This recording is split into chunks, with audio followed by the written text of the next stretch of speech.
Y ahora venimos con el área educativa y lo vamos a recibir a un referente justamente, quien es secretario general de FECIT, Citech Castelli. Nos estamos refiriendo a Damián Curis. Bienvenido a la mañana de Contacto Inicial. Walter Mespuletti y Martín Sánchez los saludan. ¿Cómo está usted? Buenos días a todos ustedes, buenos días a Walter y a Martín y a toda la audiencia de Contacto Inicial. Bienvenido, Damián, muchísimas gracias por contestar nuestra llamada. Y bueno, queremos saber cómo está la actualidad allí en el Impenetrable Chaqueño, en la puerta del Impenetrable, con respecto a la educación, cómo están terminando este ciclo 2021 y bueno, y cuáles serán obviamente las próximas acciones de su gremio. Bueno, nosotros el día 5 de diciembre, domingo 5 de diciembre, hemos hecho una asamblea multitudinaria, ¿no? También cerrando el año, pero bueno, hicimos un recuento de todo lo que pasó en el año 2021. Si tenemos en cuenta, el conflicto comenzó en febrero, continuó todo marzo y siguió con medida de fuerza hasta el 23 de abril. A pesar de la lucha, de los reclamos, de las propuestas permanentes de los docentes, no solo se pudieron conseguir una recomposición salarial de acuerdo a las promesas incumplidas por el gobierno provincial, sino también a que los trabajadores siguen todavía en la indigencia, ¿no? Que es algo que habíamos propuesto este año para poder salir de la indigencia y pasar a la pobreza. Y bueno, si hoy, cerrando el año, se necesita 72.000 pesos para poder vivir, teniendo en cuenta que un docente que recién se inicia está superando los 35.000 pesos, todavía sigue bajo la línea de indigencia.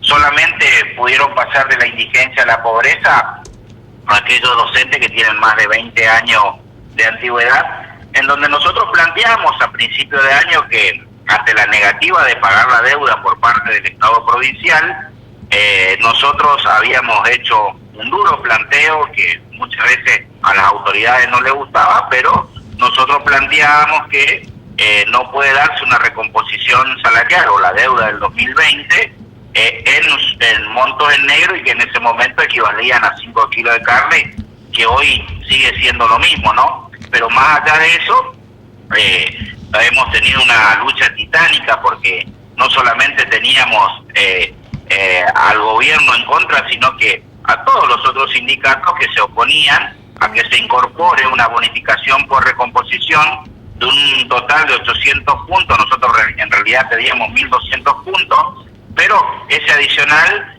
hoy representa en el bolsillo del docente 6.885 pesos, que no solamente impacta en el sector activo, sino que también en los jubilados.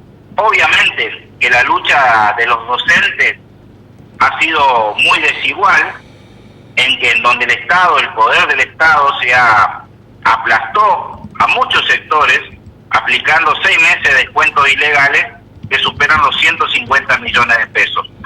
Esta actitud no solamente impactó fuertemente en el bolsillo de los docentes, sino que lo siguió sumiéndolos en la pobreza y en la indigencia, ¿no?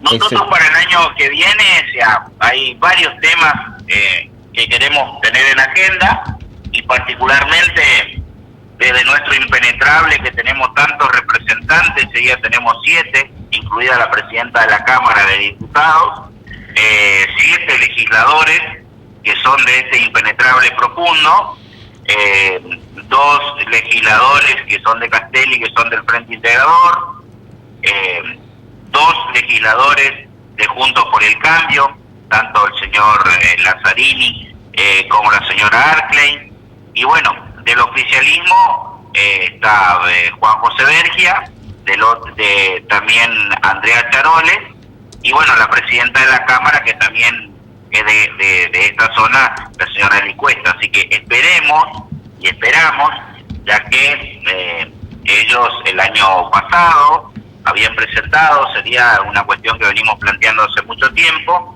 la precarización laboral en nivel secundario y superior, dado que ya vamos a más de 12 años, el año que viene, se van a cumplir 12 años que los docentes no tienen la estabilidad laboral. Al finalizar este año nos encontramos ante un panorama muy crítico, con muchos docentes en malas condiciones económicas, Y como consecuencia de toda esta situación, el gobierno pretende disciplinar a los trabajadores tocándole el bolsillo y quitándole viejas conquistas salariales.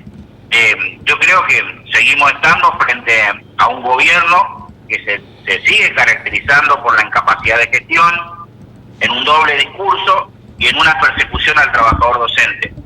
¿Por qué hablamos de un doble discurso? Porque este ministro, cuando tomó las riendas del Ministerio de Educación, dijo que habría la posibilidad de devolver lo que se le quitó a los docentes de forma ilegal. Hasta el momento parece que fueron solamente dichos de campaña, porque hasta el momento no se cumplieron con las sentencias judiciales que ya están firmes, porque las medidas cautelares están firmes, y lamentablemente el Ministerio de Educación no ha dado cumplimiento de eso. Damián, lo consulto también porque, bueno, en estas últimas semanas se han dado algunas estadísticas a nivel nacional, obviamente que el Chaco no queda lejos de esto, en donde más de 200.000 jóvenes que finalmente tuvieron la oportunidad de volver a clase este año 2021, después de varios periodos de interrupción o clases virtuales y demás, después de, digamos, entre julio y agosto que se abrió finalmente las escuelas para que todo el mundo vaya a un 100% de clase, no llegaron obviamente a cumplir ese cupo, ¿no?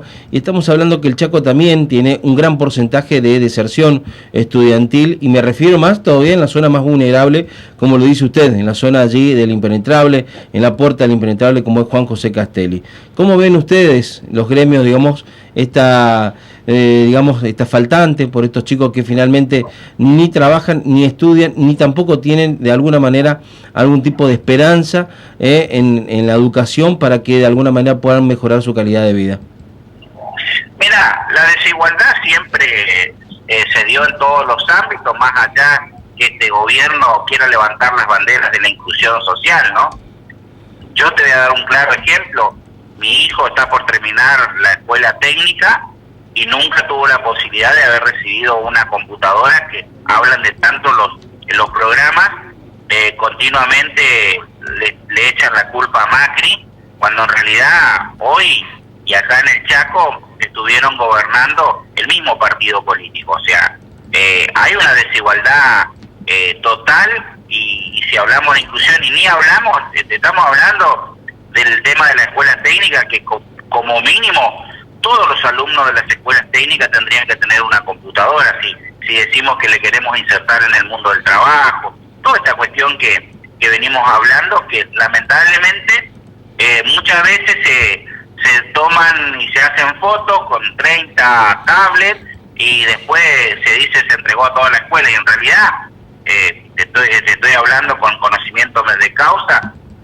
Mi hijo pasó al 6º año y en estos 6 años ni él ni sus compañeros, ninguno de ellos han recibido una computadora, que eso tendría que ser como el elemento básico. Ni hablar de lo que pasa no solamente en el Impenetrable, ojo, en las grandes urbes en Resistencia, inclusive hablando con los mismos profesores. Lo que pasa es que el Estado, por un lado, hablan del plan egresar, en donde en menos de 3 o 4 meses, teóricamente le hacen terminar la escuela secundaria, y por otro lado, a los otros chicos le exigen 5 años de obligatoriedad. Entonces, el mismo Estado es el que siembra esta inequidad, ¿no?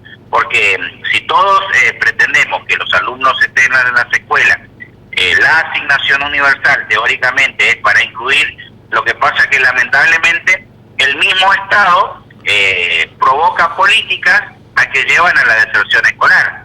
Porque, ¿qué pasa? Es como todo argentino. Si nosotros creemos que podemos terminar la escuela secundaria de 1º a 5º año en medio año, y obviamente no voy a asistir 5 años, esa es la realidad acá. No hay premio al esfuerzo, no hay acompañamiento a los jóvenes que tiene que haber, más allá de que se hablan de millones y millones, pero nos encontramos con estos programas que verdaderamente desmantelan la escuela secundaria. Y este es un tema que ya lo vengo planteando desde hace mucho tiempo, y yo siempre digo que esos programas se tienen que aplicar a partir de los 18 años. Antes de los 18 años ningún alumno tendría que terminar en la escuela secundaria común, y el Estado debe acompañar ese proceso de enseñanza-aprendizaje. Bueno, lamentablemente, acá se hacen, en esta provincia, se hacen las cosas al revés, y obviamente que los resultados, tanto que a muchos les gusta hablar de la evaluación, de la calidad educativa, vos no podés pretender tener calidad educativa terminando la secundaria en 3 o 4 meses, ¿no? Me parece que acá es el gran problema, y la gran situación a que el gobierno y principalmente el Ministerio de Educación no ejerce ningún tipo de control para el nivel secundario, en donde desde el Ministerio de Educación se generan todo tipo de escuelas y de planes a que lleva al deterioro de la educación secundaria, ¿no?